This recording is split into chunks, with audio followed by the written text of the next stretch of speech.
Hay quien muchas veces afirma, y que pienso que es importante situarlo desde ahí, que las personas tienen el derecho a migrar, ¿no? En este caso estamos hablando de un fenómeno de migración interna, y si bien las personas tienen derecho a migrar, aquí pareciera que es una suerte de obligación. Son familias migrantes, entendiendo una familia migrante como este conjunto de personas que están en búsqueda de mejores condiciones, que son expulsados, que son alejados de su tierra, de su cultura. Por eso digo, como de qué tanto es el derecho a migrar o qué tanto es la obligación que les expulsan, ¿no? Qué tan cabrona y qué tan jodida está la cosa que ir a laborar en un espacio así parece como una opción viable e interesante.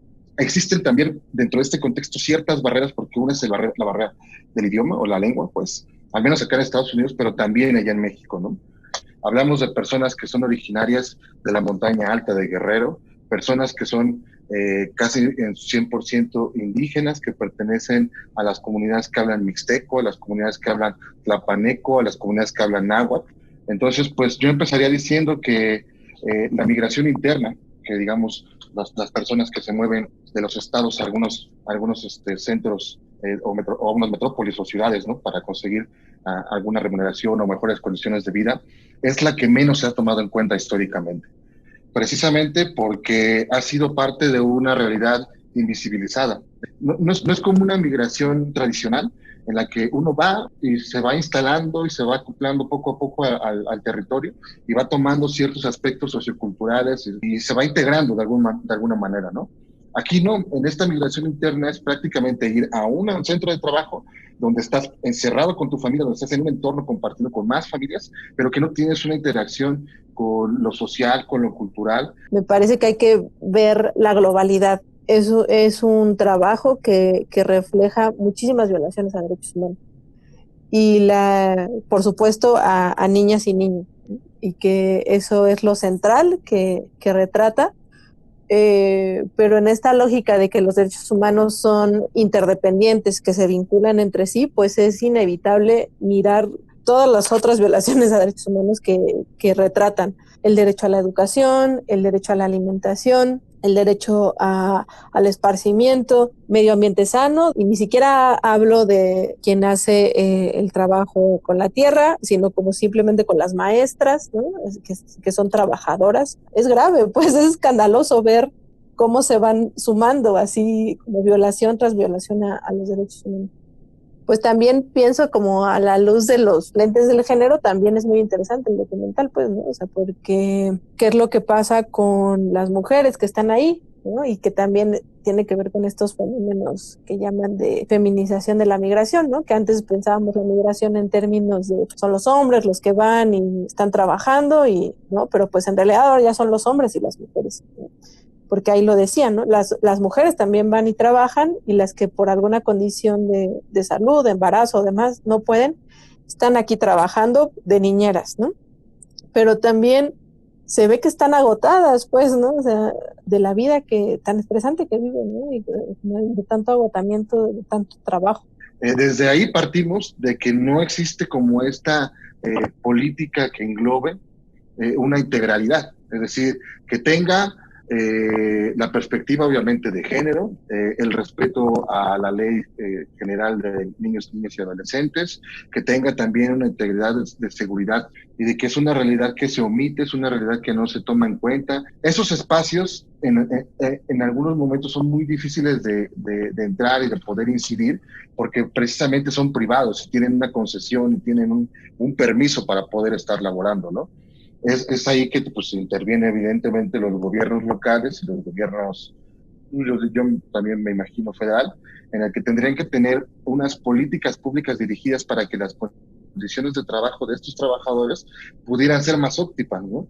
Pero no solo para las condiciones de trabajo, sino para las condiciones de vivienda de las propias familias, porque allá hay menores y allá hay personas también que pueden tener una situación de vulnerabilidad, ¿no? Porque dicen que están ahí pues prácticamente todo el año, ¿no? Suena como si volvieran un momento muy, muy breve y casi, casi como para reclutar a más personas, ¿no? Porque también este tipo de trabajos se difunde de boca en boca, ¿no? Históricamente también este tipo de trabajo se ha estado fomentando porque existen redes de migrantes, es decir, comunidades enteras de que si no se van a Nueva York, se van a San Luis Potosí o se van a Guanajuato, o se van a lugares donde puedan trabajar el campo, pero que les pueda ser más remunerado, ¿no? Porque en su lugar de origen lo que hacen es trabajar, pero de una manera más como de autoconsumo, ¿no? No tanto como que pueda tener viabilidad para poder tener una buena remuneración, ¿no? Lamentablemente, la migración en México, como acá en Estados Unidos, se ha tomado desde una perspectiva de seguridad nacional y no de seguridad humana.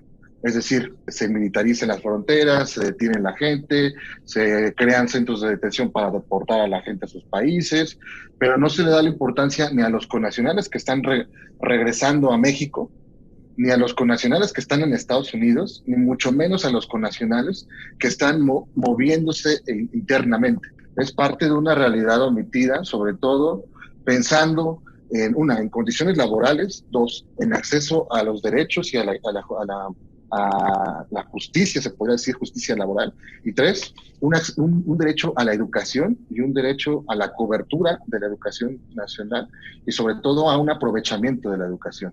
La Convención de Derechos de Niñas y Niños, pues nos dice que los derechos humanos de niñas y niños son para todas y para todos, ¿no? Que independientemente de la condición, si están en una situación de migración, no tendría por qué haber una pausa de esos derechos, ¿no? Son una obligación de los estados, sin embargo, pues ya en la ejecución de esas leyes, pues bueno, hay un camino pues muy, muy largo, ¿no? Ni siquiera se dan cuenta los adultos que están alrededor de estos niños de la violación a derechos de los niños. Eso también me pareció algo interesante, que como que está tan normalizada la situación que están queriendo hacer lo posible por ellos, pero al mismo tiempo hay vejaciones en el mismo momento de pues, simplemente la existencia pues, inestable que tienen ellos, ¿no? Como se mueven las familias, pues se han tomado o se han pues implementado ciertos programas y políticas que lleven parte de la educación a esos centros. Y este modelo educativo ha estado fuera de toda aquella reforma educativa y de toda aquella implementación de modelos educativos tradicionales. Es decir, se les acerca la educación como se pueda, ¿no? Se emplean a maestras o a maestros lugareños, ¿no? Que han tenido como alguna experiencia educativa, pero no es una educación tradicional. Lo que me pareció más fuerte fue el tema de que los niños de 12 años, los hombres, ya no están yendo a la escuela, por ejemplo, que ya están trabajando, ¿no? Digamos, la necesidad primaria de la economía obliga a que pues, hay como un brinco de los 10 años sin pasar por la adolescencia ni la juventud hacia la adultez.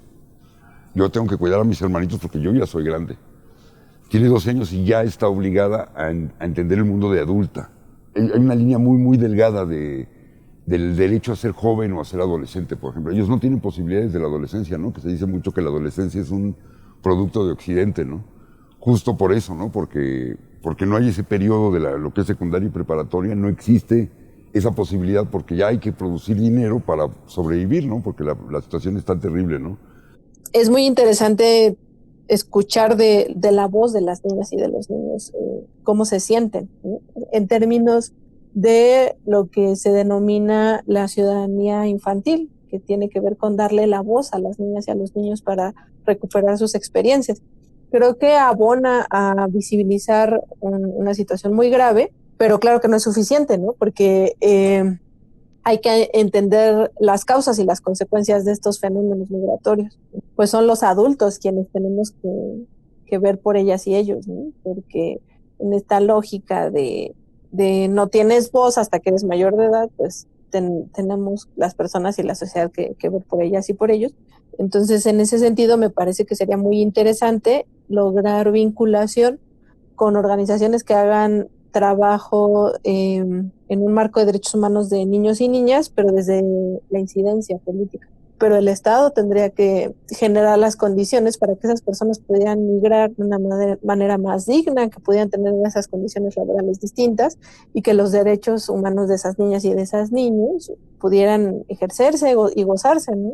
¿Cómo este material puede ayudar para incidir en que tengan mejores condiciones de educación y de salud y alimentación, ¿no? Que son 3 temas que tocaron muy fuerte, ¿no? Los niños se alimentan de Sabritas, Maruchan y Coca-Cola. Hay paracetamol, ¿no? Casi, y Tempra, ¿no? Por si se ponen malitos. O sea, como que también hay un tema de salud intrínseco en todos los trabajadores agrícolas, que me parece que es bien riesgoso tener niños en una zona donde seguro los fertilizantes están a un lado, ¿no? Y en el tema ambiental me parece que es importante hablar de que esta región, la región de Guanajuato, donde está Doctor Mora, donde está San Luis de la Paz, que es la Cuenca Independencia, hay todo un problema ahorita sobre las concesiones de agua. Inclusive hay como una lucha social por mantener que la Cuenca Independencia pueda seguir su curso y que no sea justamente por todas estas empresas agrícolas que se están instalando en la parte norte, que es nororiente de Guanajuato, que están acabándose el agua y, por ejemplo, justo San Miguel Allende está sufriendo muchos problemas del tema hídrico, ¿no? Entonces la tierra se explota, se sobreexplota, se quema, pero también el tema del agua es algo que es un recurso que se está acabando en la región por la deforestación, entonces ya no está lloviendo, ¿no? Por ejemplo, todo lo que es la Sierra de Lobos, toda esa zona, hay mucha deforestación, están las empresas mineras que están llegando a esa región que aparte están sobreexplotando el manto acuífero, y toda la Cuenca Independencia está viviendo un momento como digamos, mucha presión para extraer el recurso, y obviamente la naturaleza no está dando abasto para que mantenga el ciclo, ¿no? Entonces hay inclusive una lucha de poder en el tema hídrico en la región. Y son las empresas, tanto mineras como agroindustriales, las que están extrayendo la mayor cantidad de agua, que están afectando finalmente a las comunidades rurales que no tienen agua, ¿no? De toda la región chichimeca, digamos, ¿no? Que es la parte baja de la cuenca. A nivel ambiental también se asoman algunas situaciones bien complicadas para la región, porque toda esa región probablemente quede con tierra quemada y sin recursos hídricos en 10, 20 años, ¿no? Si no se hace un plan de manejo realmente adecuado para el ciclo del agua, ¿no? Para mantener el ciclo vivo, ¿no? Es el problema de México. Las leyes ahí están, pero es en la aplicación de las leyes, como todo, ¿no? O sea, podemos tener leyes súper avanzadas, pero a la hora de verdad así aplicarlas, pues no. O sea, no es que no sepan qué está pasando, lo que pasa es que se hacen de la vista gorda, voltean a ver para otro lado. ¿Por qué? Pues porque es una empresa y a esa empresa lo que le importa es la ganancia, no le importa la vida de esas personas. Me impactó un poco decir, hijo, la situación de violencia intrafamiliar que se vive ahí, cómo están viviendo, ¿no? Cómo están viviendo las mujeres en la situación. O sea, como que ahora que se habla mucho del tema de la violencia, justamente vi una estadística que 75% de los niños son violentados en México. Es que la violencia hacia la infancia es una cosa estructural y que no estamos poniendo en duda. Y no solo es por los padres, sino es todo el modelo de enseñanza, etcétera, es súper violento para los niños, ¿no? Pero me encanta la capacidad de resiliencia de los niños sabiendo jugar o queriendo esa resiliencia de la sonrisa de los niños es, no sé, como que te da esperanza que pese a que el sistema está de la chingada, los niños tienen ilusión, ¿no? Les preguntan, ¿no? Como tú qué quieres ser de grande, ¿no? Y que es una pregunta que nos hacen comúnmente a niñas y niños, ¿no? Y entonces ahí se suelta toda la fantasía infantil, ¿no? Así, y que es muy linda, pues, ¿no? Escuchar cuáles son sus sueños, cuáles son sus deseos, pero que al mismo tiempo, de manera muy cruda, unos niños que están más grandes dicen, pues trabajar aquí, porque se les ha quebrado ya esa idea de un proyecto de vida, ¿no? O sea, como, ¿a qué proyecto de vida están aspirando esas niñas y niños? Como decía uno, no, es que yo quiero tomar tequila, quiero fumar. ¿Qué quieres ser grande, no? Y pues yo tomar tequila, fumar, casi irme de rebe, ¿no? Ser como los hombres. Pero también las mujeres de no, es que yo quiero ser maestra, hasta veías en el tipo de cosas que ellas quieren ser. Ellas siempre estaban del lado del cuidado, enfermera, maestra, licenciada, una dijo, ¿no? Pero todos eran cuidar a los demás.